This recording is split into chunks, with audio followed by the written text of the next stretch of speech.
Selamat datang dan selamat bergabung di channel Dongeng Malam. Bagi yang sudah mampir, jangan lupa tinggalkan jejak kalian dengan cara di like dan komen video ini. Untuk kali ini Dongeng Malam akan membawakan sebuah cerita dengan judul, Legenda di Kampung Lestari. Kita mulai saja ceritanya. Pagi itu, udara Jakarta terasa sedikit lebih segar dari biasanya. Langit masih berselimut awan tipis saat Darman berdiri di tepi lahan kosong yang baru saja dibelinya. Tanah itu terletak di Jalan Subroto, sebuah kawasan yang katanya akan segera menjadi pusat niaga baru di pinggiran kota. Deru kendaraan besar dan suara pembangunan gedung-gedung baru menjadi latar yang menegaskan bahwa tempat ini akan maju pesat dalam beberapa tahun. Darman tersenyum puas. "Lihat Des," katanya sambil menepuk-nepuk punggung istrinya. "Kita nggak akan selamanya ngontrak. Di sini kita mulai usaha sendiri. Ruko 2 lantai, bawah buat jualan sembako, atas buat kita tinggal." Desi memandang hamparan tanah itu dengan senyum lembut. "Semoga rezekinya lancar ya Mas. Soalnya tabungan kita udah habis semua buat beli ini." "Tenang aja," jawab Darman yakin. "Tanahnya murah banget. Pemilik lama juga kayaknya buru-buru jual. Katanya bekas rumah lama yang kebakar. Jadi harga jatuh." Desi menatap sekeliling. Puing-puing tembok lama masih berserakan di beberapa sudut lahan. Batu bata hitam gosong, potongan genting, dan sisa tiang kayu yang sudah lapuk. Ada aroma lembab dan tanah yang agak amis, seperti bau besi berkarat. Tapi Darman tidak memperdulikannya. Ia sibuk mengatur para tukang yang mulai datang membawa alat bangunan. Hari-hari berikutnya dipenuhi suara mesin molen dan ketukan palu. Rencana pembangunan berjalan cepat. Darman turun langsung mengawasi, meskipun panas menyengat. Ia ingin memastikan ruko itu berdiri sempurna. Suatu siang, ketika galian pondasi sudah mencapai 1 meter lebih dalam, salah satu tukang bernama Warto tiba-tiba berteriak. "Pak!" Darman yang sedang menghitung bata menoleh cepat. Ia berjalan mendekat, melihat ke dasar lubang galian yang kering. Benar saja, di sana ada beberapa potongan tulang kecil. Ada yang seperti tulang tangan, sebagian sudah rapuh dan keabu-abuan. Warto mengernyit. "Kayaknya ini tulang manusia, Pak." "Ah, mana mungkin," sahut Darman ringan. Ia turun ke lubang, mengambil sepotong tulang dengan tangan kosong. "Kecil begini, paling juga tulang ayam atau kambing.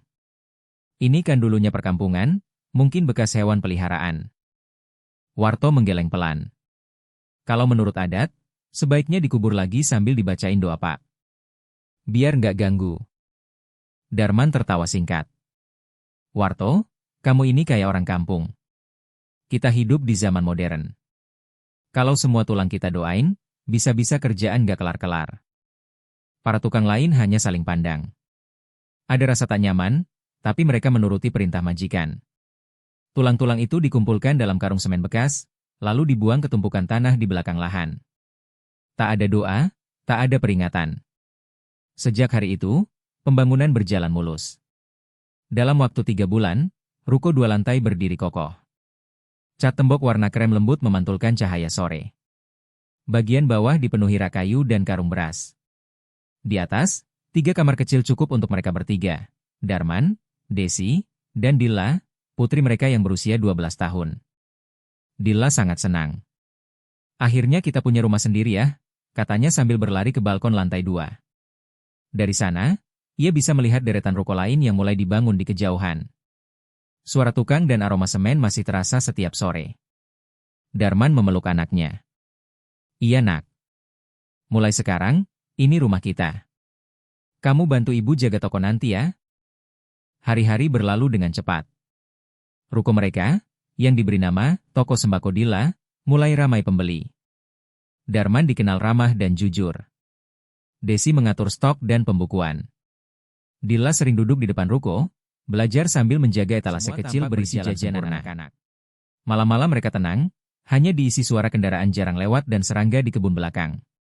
Tapi entah kenapa, Desi kadang masih merasa ada sesuatu yang aneh dari tempat itu. Setiap kali ia mencuci piring di dapur belakang, udara di sekitar terasa lebih dingin dari bagian rumah lain. Kadang angin bertiup dari arah belakang ruko, padahal tak ada jendela terbuka. Bau lembab itu masih ada, samar seperti bau tanah yang belum kering benar. "Mas," ucap Desi suatu malam sambil menyiapkan teh di meja. "Kamu ingat nggak dulu waktu galian pondasi, tukang nemu tulang, Darman mendesah, menaruh koran. Iya kenapa? Entah kenapa, aku suka ngerasa seperti ada yang ngeliatin dari belakang dapur. Aku tahu kedengarannya aneh. Darman menatapnya dengan tatapan menenangkan. Udah Des. Kamu lelah kali. Jangan kebanyakan mikir. Rumah ini aman. Desi mengangguk, meski dalam hatinya belum sepenuhnya yakin. Malam itu, ketika seluruh rumah sudah tidur, lampu dapur yang tadi padam tiba-tiba menyala kembali. Angin dingin berhembus pelan dari celah dinding belakang.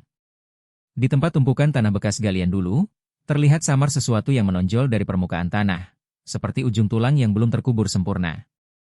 Dan di udara, untuk sesaat, tercium aroma samar, seperti daging kukus yang baru keluar dari Darman tinggal di ruko itu. Usaha sembakonya makin ramai, pelanggan datang silih berganti. Kehidupan mereka terlihat tenang dan stabil, tapi ada sesuatu yang perlahan berubah tanpa mereka sadari, terutama pada Dilla. Anak itu mulai sering terjaga di tengah malam. Ia tak tahu kenapa, tapi setiap pukul 11 lewat sedikit, hidungnya menangkap aroma yang sangat khas. Wangi lembut tepung kukus, sedikit manis, dengan gurih daging yang baru matang. Awalnya, Dilla mengira ibunya sedang memasak sesuatu. Namun ketika ia turun ke dapur, tak ada siapa-siapa. Kompor mati. Panci dan kukusan bersih. Ia berdiri di ambang pintu, menatap ke arah jalan depan ruko yang sepi. Hanya lampu jalan berkelip, ditemani suara motor yang lewat sesekali. Tapi aromanya semakin kuat. Bak Pao, bisiknya pelan.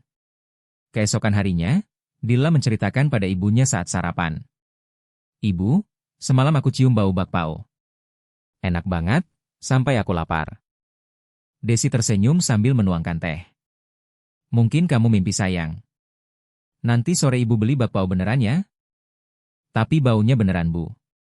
Seperti dekat banget, di depan toko. Darman, yang sedang menyiapkan stok beras, hanya menimpali tanpa menoleh. Anak kecil suka halusinasi. Udah, jangan dipikirin. Fokus sekolah aja. Dilla diam. Ia tidak ingin dibilang berhayal, tapi perasaan itu nyata. Malam berikutnya, bau itu datang lagi, lebih kuat, lebih menggoda. Dilla duduk di tempat tidur, memejamkan mata sambil menghirup dalam-dalam. Aroma tepung kukus itu terasa begitu hangat, seperti memanggil. Ia menyingkap tirai kamar. Dari lantai 2, ia bisa melihat ke bawah. Jalan sepi. Tapi, di kejauhan, di antara kabut tipis dan lampu jalan yang temaram, terlihat bayangan seseorang mendorong gerobak kecil. Suara lonceng mungil terdengar jelas di udara. Bak Pao panas, bak Pao daging. Suara serak itu pelan tapi tegas, seperti dari masa lalu. Turun ke bawah. Ia membuka pintu ruko pelan agar tidak membangunkan orang tuanya. Udara malam dingin menusuk, tapi aroma bak Pao itu begitu kuat hingga menuntun langkahnya. Gerobak itu berhenti tepat di depan toko. Penjualnya seorang pria tua berkaus lusuh, rambutnya beruban, wajahnya setengah tertutup bayangan topi lusuh. Tangannya gemetar saat membuka tutup kukusan. Uap putih mengepul keluar, membawa aroma yang menggoda. Kamu sendirian enduk? Suara pria itu serak, tapi lembut. Iya Pak, saya mau beli satu, jawab Dilla sambil mengeluarkan uang 2.000 dari saku piyamanya. Pria itu tersenyum samar. Giginya hitam dan jarang. Bak Pao dagingnya? Dilla mengangguk. Pria itu mengambil satu bak Pao putih dari kukusan, menyerahkannya dibungkus kertas minyak. Ini, paling enak dimakan panas-panas. Begitu bak Pao itu disentuh, hangatnya terasa aneh, bukan hangat biasa, tapi seperti mengalir ke kulit dan menembus sampai ke tulang. Dilla menggigitnya perlahan. Rasanya luar biasa lezat, lembut dan gurih. Tapi ada sesuatu yang janggal, rasa dagingnya terlalu manis, terlalu amis. Daging apa ini Pak? Tanyanya polos. Pria itu menatapnya lama, lalu tersenyum lebar. Daging orang baik enduk, yang mau datang sendiri. Dilla terkesiap. Tapi sebelum sempat berkata apa-apa, angin berhembus kuat, meniup uap bak Pao ke wajahnya. Dalam sekejap, gerobak dan pria itu menghilang. Jalanan kembali kosong, sepi. Dilla berdiri terpaku dengan bak Pao setengah termakan di tangannya. Keesokan harinya, ia bangun dengan kepala pusing. Tubuhnya panas. Desi panik dan menempelkan kain basah di kening anaknya. Kamu kenapa sayang? Tadi malam tidur jam berapa? Nggak tahu Bu, aku lapar, terus beli bakpao, jawab Dila lemah. Desi menatapnya tak percaya. Bakpao? Di mana? Desi segera keluar, di depan melihat ke jalan. Tak ada bekas apapun. Hanya aspal kering. Tak ada gerobak, tak ada bungkus kertas. Tapi aroma samar daging kukus tercium di udara, manis dan gurih, seolah baru saja lewat. Malam-malam berikutnya menjadi tak tenang. Dila semakin sering terbangun karena aroma itu. Kadang terdengar suara dari depan rumah, tapi saat Darman keluar untuk memastikan, tak ada siapapun di luar. Suatu malam, Darman bahkan menunggu sampai lewat tengah malam di ruang depan, dengan lampu dimatikan. Ia ingin membuktikan bahwa semua ini cuma imajinasi anaknya. Tapi pukul 11 lewat sedikit, angin berhembus pelan lewat celah pintu. Aroma tepung kukus itu muncul, benar-benar nyata. Darman menegang. Ia bangkit perlahan, melangkah ke jendela, menyingkap tirai. Tak ada apapun di luar. Tapi di kaca jendela yang berembun, seperti ada jejak tangan-tangan kecil dengan noda tepung menempel di sana. Di kamar atas, Dila menggeliat gelisah dalam tidurnya. Dari sudut bibirnya, sesuatu menetes perlahan, cairan merah gelap, seperti darah. Dan aroma bakpao kini memenuhi seluruh rumah. Panasnya naik turun, dan tiap malam selalu menggigil, walau tubuhnya terasa membara seperti bara api di dalam. Darman dan Desi mulai kelelahan, tapi masih berusaha menganggap semuanya hanya penyakit biasa. Namun bagi Desi, ada sesuatu yang tidak bisa dijelaskan. Malam-malam terakhir ini, aroma bakpao yang dulu hanya disebut Dila, kini mulai tercium olehnya juga. Lembut di awal, tapi semakin lama semakin menusuk. Bukan wangi tepung atau daging kukus biasa, lebih mirip daging busuk yang direbus lama-lama. Ia akhirnya memutuskan untuk membuktikan sendiri. Dila, malam ini ibu temani kamu ya, kata Desi sambil menyelimuti anaknya. Dila hanya mengangguk pelan. Matanya sayu, wajahnya pucat. Nanti jam 11 Bu, suka lewat tukang bakpaonya. Desi menatap jam dinding, baru setengah 11. Ia duduk di pinggir tempat tidur, sementara Darman yang masih di bawah sibuk menutup toko. Angin malam berhembus lembut dari jendela. Rumah sunyi, hanya bunyi detak jam dan napas anaknya yang berat.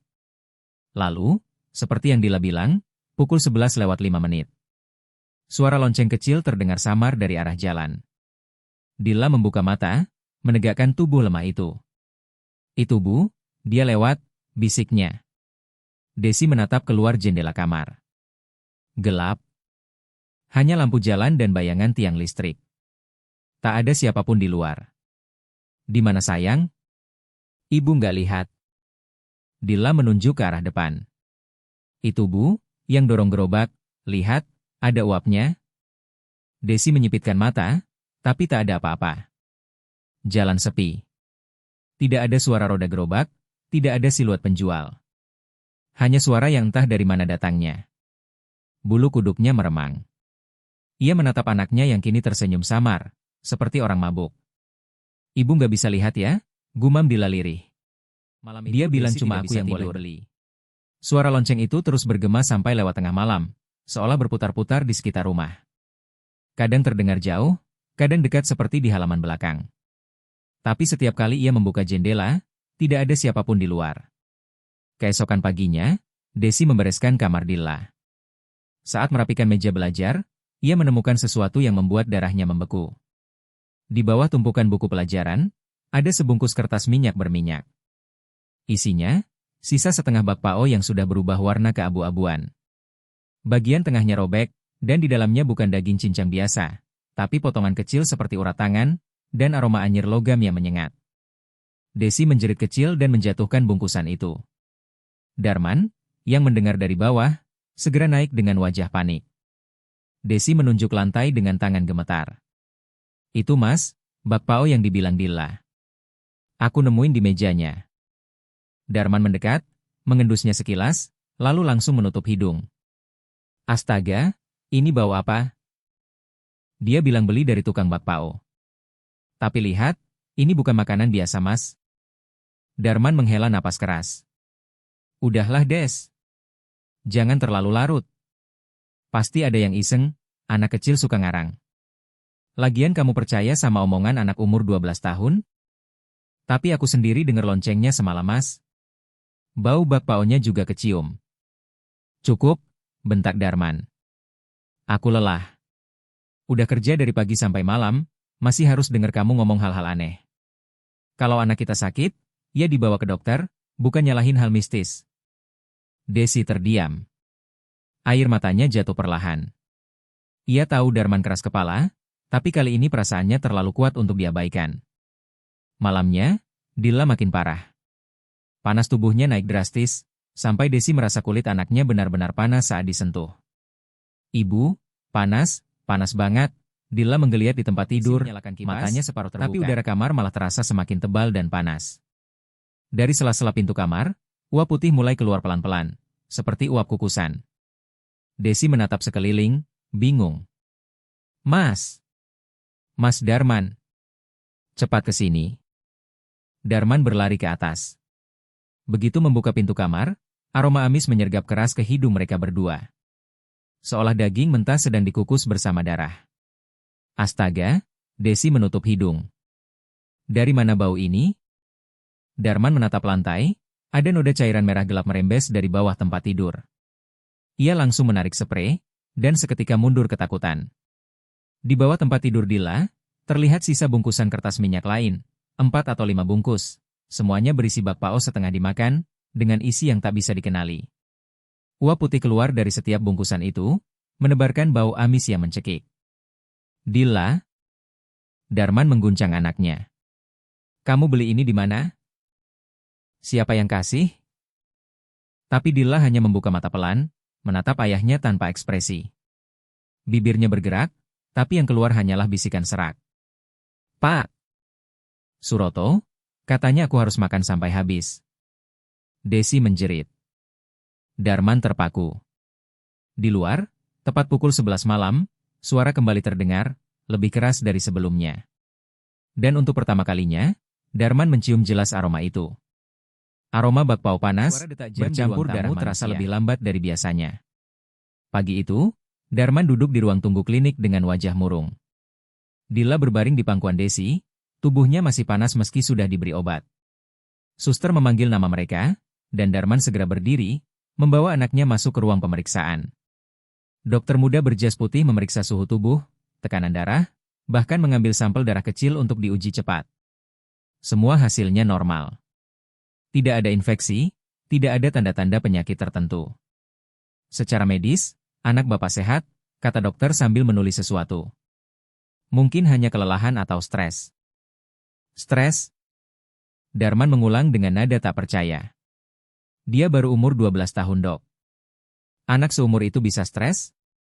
Bisa, Pak, jawab sang dokter sabar. Anak-anak kadang lebih sensitif terhadap perubahan lingkungan, terutama setelah pindah rumah atau sekolah. Saran saya, biarkan dia istirahat. Kalau demam kambuh lagi, baru kita periksa lanjutan. Darman mengangguk kaku, tapi Desi hanya diam, menatap anaknya yang terbaring lemah di ranjang kecil itu. Dalam hatinya, ada ketakutan yang tak bisa dijelaskan oleh hasil laboratorium manapun. Sepanjang perjalanan pulang, mobil mereka sunyi. Dilla tertidur di pangkuan Desi, sesekali bergumam pelan. Pak! Suroto, katanya, panasnya belum cukup. Desi menatap wajah pucat anaknya. Mas, kamu dengar? Sudahlah, Des, potong Darman cepat. Itu cuma ngigau. Jangan mulai lagi ngomong yang aneh-aneh. Tapi dia nyebut nama. Nama yang kita nggak kenal, suara Desi mulai meninggi. Aku yakin ini bukan penyakit, Mas. Ini sesuatu yang lain. Darman menginjak rem mendadak, membuat mobil berhenti di pinggir jalan. Ia menatap istrinya tajam. Cukup, Desi. Aku udah bilang, jangan bawa-bawa hal mistis. Kamu mau Dilla tambah takut karena ibunya percaya hantu, menahan tangis. Ia menunduk, memeluk Dilla erat-erat. Malam itu, suhu Dilla kembali naik. Kali ini disertai bau amis menyengat dari kulitnya. Setiap kali Desi mengganti kain kompres, aroma daging kukus seperti menyeruak dari pori-porinya.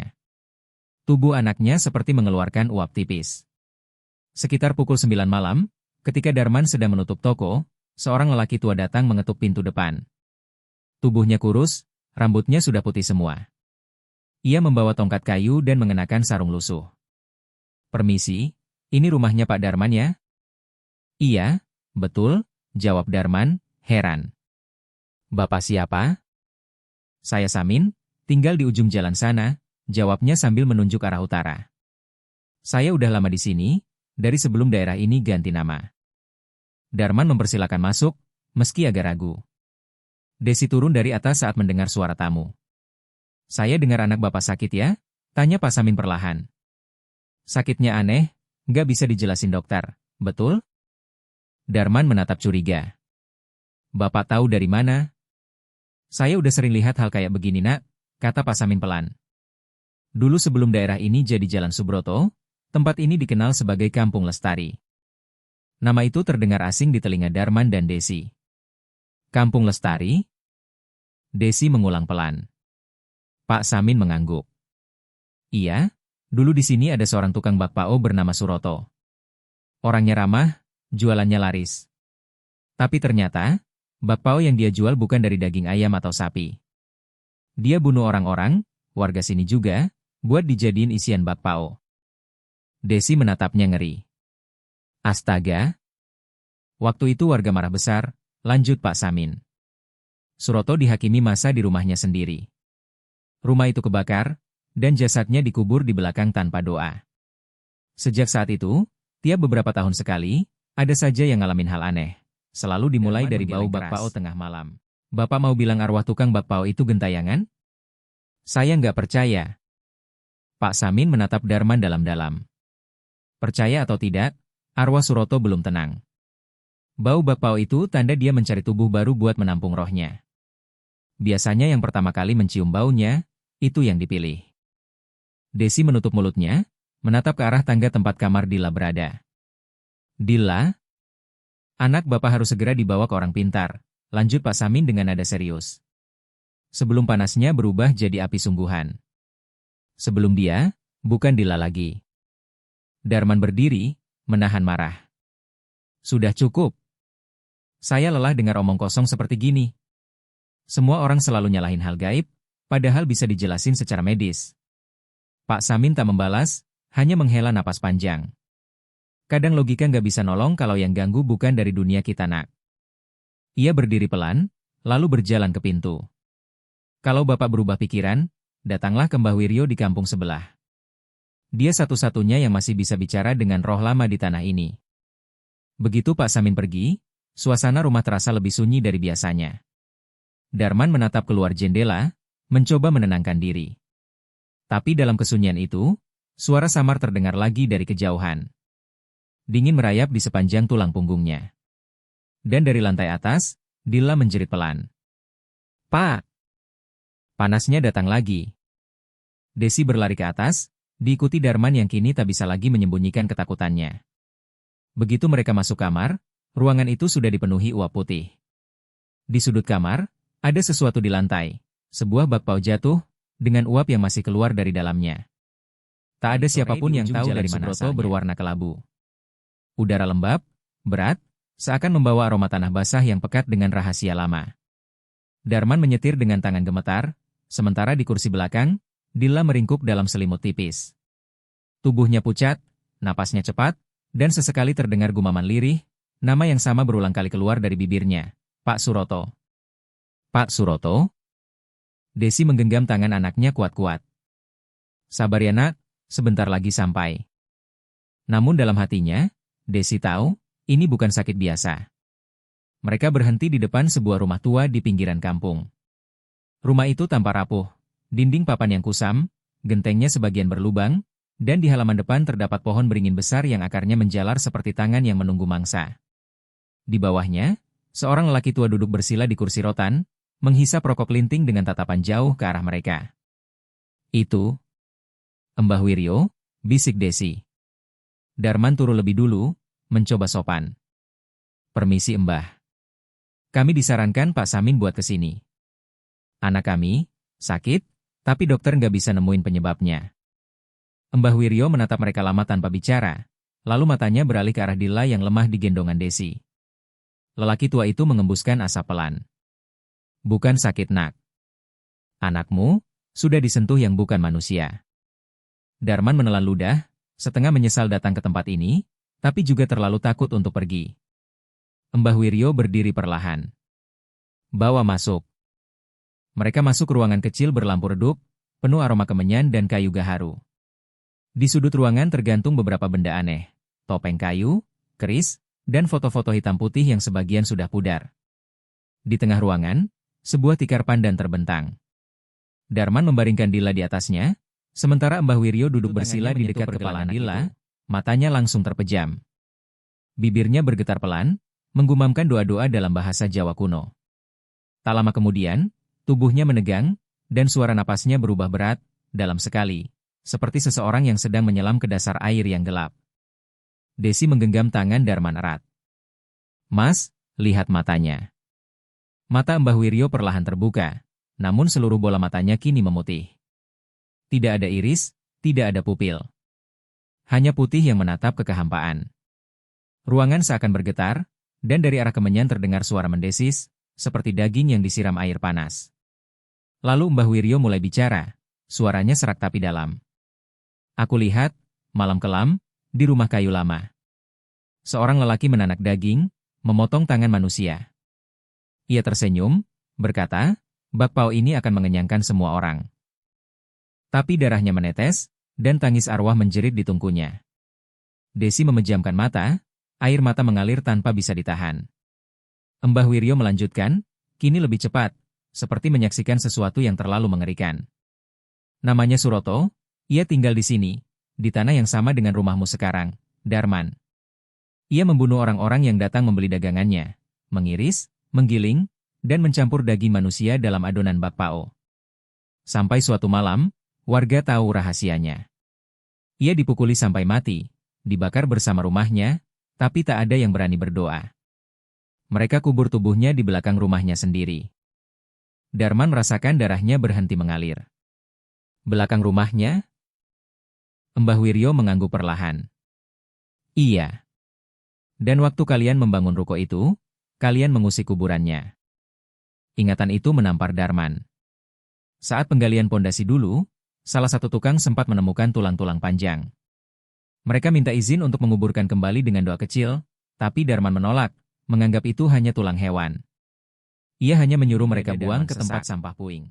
Jadi, semua ini karena aku. Tanah itu masih menahan dendam nak, kata Mbah Wiryo lirih. Dan Dila, dia sudah memakan bakpao roh. Desi menatap bingung. Bakpao roh, apa maksudnya Mbah? Itu makanan persembahan, jelas Mbah Wiryo. Roh Suroto membuatnya untuk menarik jiwa baru.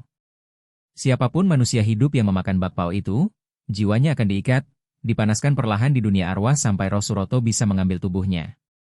Dila sudah menelan bagian dari dunia mati. Desi menjerit kecil. Tolong Mbah. Tolong selamatkan anak saya. Mbah Wiryo menghela napas panjang, lalu menatap Darman. Aku bisa mencoba memutus ikatannya. Tapi itu berbahaya. Dan kalau roh itu sudah terlalu kuat menempel, tidak akan bisa lepas tanpa korban. Apa maksudnya korban? Darman bertanya dengan suara serak.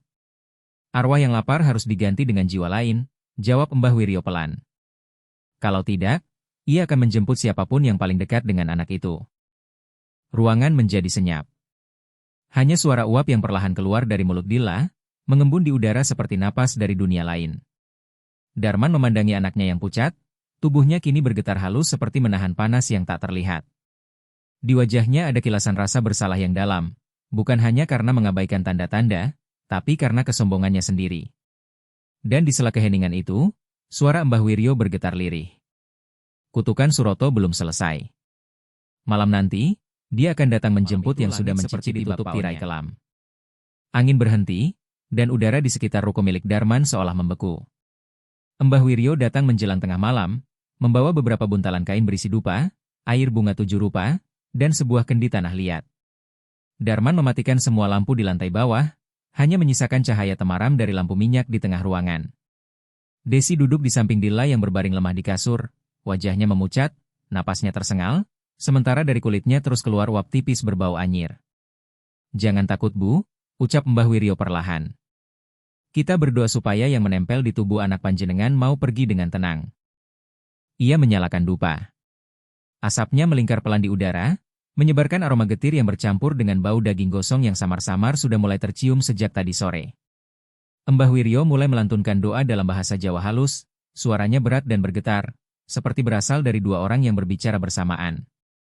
Setiap kali ia mengucapkan nama Suroto, api dupa bergoyang hebat, dan Dilla menggeliat keras, matanya terbuka separuh, putih seluruhnya, tanpa warna, tanpa arah. Desi menjerit, memeluk tubuh anaknya yang panas bagai bara. Darman berusaha menahan kepanikan. Mbah, tolong cepatkan doanya. Namun Mbah Wiryo justru menatap Dilla dengan wajah tegang. Dia, sudah separuh di sana. Aku bisa lihat jiwanya ditarik kedua arah. Ia mulai menaburkan air bunga ke tubuh Dilla, namun begitu air itu menyentuh kulit anak kecil itu, terdengar bunyi seperti air jatuh di atas wajan panas. Aroma daging terbakar langsung memenuhi ruangan. Desi menutup hidungnya sambil menangis, "Ya Tuhan, apa yang terjadi dengan anakku?" Tiba-tiba, seluruh lampu padam. Hanya nyala dupa yang berkedip-kedip di pojok ruangan. Dalam cahaya remang itu, bayangan di dinding mulai bergerak sendiri. Bayangan itu bukan bayangan mereka, melainkan sosok seorang pria bertubuh besar dengan wajah hangus sebagian, mengenakan celemek hitam, mendorong gerobak bakpao berasap. Tangannya menggenggam spatula besi, dan di hadapannya, ada wajan besar yang bergolak. Mbah Wiryo berusaha tetap membaca doa, tapi suaranya bergetar. Darman, jangan pandangi bayangan itu. Tutup matamu. Terlambat. Darman terpaku, pandangannya bertemu dengan tatapan sosok itu di dinding. Senyum Suroto mengembang lebar, rusak, menampilkan gigi gosong yang patah-patah. Ia mengangkat wajan besar, dan dalam pantulan bayangan itu, Darman bisa melihat daging merah, berbentuk tangan manusia, sedang digoreng. Lihat nak Darman, suara parau menggema dari segala arah, seperti berasal dari dalam kepala mereka. Daging ini manis sekali. Anakmu sudah mencicipinya, sekarang giliranku menikmati yang tersisa. Desi menjerit histeris. Mbah Wiryo menaburkan garam dan abu dupa ke arah bayangan itu sambil membaca doa keras-keras. Kembalilah ke tanahmu, Suroto. Roh jahat yang tadi doakan, pergilah ke tempat asalmu. Namun suara tawa menggema lebih keras, membuat kaca jendela bergetar. Uap panas memenuhi ruangan. Dilla mulai kejang-kejang, tubuhnya melengkung seperti busur panah. Kulitnya memerah, dan dari sudut bibirnya mengalir darah hitam yang menetes ke lantai. Mbah, tolong dia. Darman memeluk tubuh Dilla, tapi kulit anaknya begitu panas hingga membuat kulit tangannya melepuh. Ia terpaksa melepaskan pelukannya sambil menahan tangis. Mbah Wiryo berteriak, sudah terlambat. Roh itu sudah menyatu dengan tubuhnya. Tidak ada lagi yang bisa dilakukan, kecuali doa. Desi menjerit semakin keras. Tidak. Tidak. Tolong keluarkan dia. Aku mohon Mbah. Namun doa Mbah Wiryo berubah lirih, seolah ikut ditelan oleh panas yang melanda ruangan. Uap makin tebal, menghalangi pandangan. Lalu, dengan tiba-tiba, semua menjadi diam. Tak ada suara, tak ada cahaya, tak ada gerak. Tubuh Dilla kini terkulai diam, matanya terpejam, wajahnya tenang seolah tertidur. Tapi kulitnya pucat dan dingin. Desi mengguncang-guncang tubuh anaknya sambil menangis. Dilla, bangun nak. Mama di sini. Tak ada respons. Napas terakhir sudah lama lewat. Darman menatap kosong ke arah tubuh kecil itu. Mbah Wiryo menunduk dalam-dalam, suaranya lirih seperti angin yang lewat. Kadang doa memang datang terlambat, dan arwah yang lapar tidak akan pernah kenyang. Di dinding, bayangan wajan itu perlahan memudar. Hanya tersisa bekas gosong hitam, seperti noda terbakar yang tak bisa dibersihkan. Dupa terakhir padam sendiri, meninggalkan ruangan dalam kegelapan total. Hanya suara tangis Desi dan langkah berat Darman yang menggema di rumah yang kini tak lagi terasa seperti rumah. Malam itu, di atas tanah bekas kubur Suroto, nyawa seorang anak kecil menjadi persembahan berikutnya bagi kutukan yang tak pernah dihapus dengan doa, seperti menahan tangis yang belum sempat turun. Dua koper besar berdiri di depan pintu ruko, di samping mobil tua milik Darman yang mesinnya sudah dinyalakan sejak 10 menit lalu. Darman berdiri diam di depan pintu toko, memandangi papan kayu bertuliskan, Toko Sembako Dilla. Cat hurufnya sudah mulai terkelupas, tapi nama itu tetap terasa berat di dadanya. Desi duduk di kursi mobil, menatap kosong keluar jendela. Matanya sembab. Sejak Dilla dikuburkan 2 minggu lalu, rumah mereka tak pernah sama lagi. Setiap malam, ia mendengar suara sendok jatuh, langkah kaki kecil di lantai atas, dan aroma bakpao yang muncul entah dari mana. Malam terakhir sebelum mereka pergi, Desi sempat melihat bayangan Dilla berdiri di dapur, memeluk bonekanya sambil tersenyum. Tapi mata anak itu kosong, dan di sebelahnya, di udara, samar terlihat sosok hitam besar mendorong gerobak dengan lambat. Desi memejamkan mata, menahan napas, berharap bayangan itu hanya ilusi kelelahan. Tapi suara kecil itu masih terngiang sampai sekarang. "Mama, aku lapar, boleh beli bakpao lagi?" Kini, di pagi yang berat itu, mereka memutuskan pergi, meninggalkan semuanya. Darman menatap sekeliling ruko untuk terakhir kali. Rak-rak kosong, karung beras berserakan, dan di lantai masih ada bekas gosong di dekat dinding, tempat bayangan Suroto dulu muncul. Bekas itu sudah coba dicat, tapi tak pernah bisa hilang. Setiap pagi selalu kembali seperti semula, lebih gelap dari hari sebelumnya. Mbah Wiryo sudah datang semalam. Ia hanya berkata pelan, "Tanah ini sudah haus darah. Kalian tidak bisa tinggal di sini lagi." Darman mengangguk tanpa berkata apa-apa. Ia tahu, kadang yang paling menakutkan bukanlah arwah yang gentayangan, tapi rasa bersalah yang menolak mati. Ia menutup pintu ruko pelan, lalu mengunci gemboknya. Bunyi terdengar seperti akhir bisik dari dalam mobil. "Yakin kita nggak perlu pamit ke tetangga?" Darman menggeleng. "Sudahlah. Mereka juga sudah tahu kita mau pindah. Aku cuma mau jauh dari tempat ini." Mobil perlahan meninggalkan halaman ruko, melewati jalan sempit yang dulu penuh suara pelanggan dan tawa kecil Dilla yang membantu ibunya menata barang. Kini, hanya debu berterbangan di belakang ban. Ketika mobil mereka berbelok di ujung jalan, cahaya pagi menyinari papan toko untuk terakhir kalinya. Huruf-huruf cat yang memudar tampak seperti menatap kepergian mereka. Toko Sembako Dilla. Nama yang kini hanya tinggal kenangan. Beberapa minggu berlalu. Ruko itu tetap kosong. Warga sekitar sering melintas di depannya, tapi tak ada yang berani mendekat setelah matahari terbenam. Di malam hari, dari balik kaca jendela yang retak, tampak cahaya temaram, seolah ada seseorang di dalam sedang menyalakan kompor. Kadang terdengar suara mendidih, seperti air yang sedang mengukus sesuatu. Ada yang bersumpah mencium aroma bakpao hangat bercampur daging rebus. Ada pula yang mendengar suara tawa kecil dari dalam ruko. "Pak, bakpaonya satu ya." Beberapa anak kecil di sekitar situ pernah bercerita pada orang tua mereka bahwa ada tante baik di dalam ruko yang suka memberi mereka makanan manis. Tapi ketika warga memeriksa keesokan harinya, pintu masih terkunci rapat, penuh debu, tanpa tanda-tanda ada orang menawar ruko itu. Ia tertarik dengan lokasinya yang strategis di tepi jalan Subroto. Tapi malam sebelum akad jual beli, ia bermimpi buruk. Seorang anak kecil berdiri di pintu ruko sambil membawa bakpao berdarah, berkata lembut, "Ini buat Bapak. Jangan lupa dimakan sampai habis ya." Keesokan paginya, pembeli itu batal datang. Ia pergi tanpa alasan dan tak pernah kembali. Sejak itu, tak ada lagi yang berani menawar. Ruko itu dibiarkan terbengkalai. Catnya mengelupas, jendela pecah, dan papan nama mulai lapuk. Tapi anehnya, setiap kali hujan turun, huruf-huruf di papan itu tampak seolah baru dicat ulang, berkilau samar di bawah air. Toko Sembako Dilla. Warga setempat sudah terbiasa menghindari sisi jalan itu. Mereka tahu, ketika malam tiba dan aroma bakpao memenuhi udara, lebih baik menutup pintu dan tidak keluar rumah. Karena jika seseorang mencoba menelusuri sumber bau itu, selalu ada suara dari dalam ruko yang menyapa lembut, suara gadis kecil yang dulu tinggal di sana. "Pak, bakpaonya satu ya, masih hangat loh." Dan dari jendela retak, uap putih perlahan merayap keluar, membawa aroma manis yang menusuk hidung. Aroma yang dulu pernah membuat seorang anak kecil kelaparan di tengah malam. Terima kasih sudah mengikuti cerita sampai akhir. Untuk cerita dengan judul Legenda di Kampung Lestari berakhir di sini. Akan banyak lagi cerita-cerita menarik yang akan dibawakan Dongeng Malam. Jadi silahkan di-subscribe channel ini agar tidak tertinggal cerita-cerita menarik dari video berikutnya. Dan jika kalian suka dengan cerita-cerita seperti ini, silahkan di-share video ini agar channel ini bisa lebih berkembang lagi.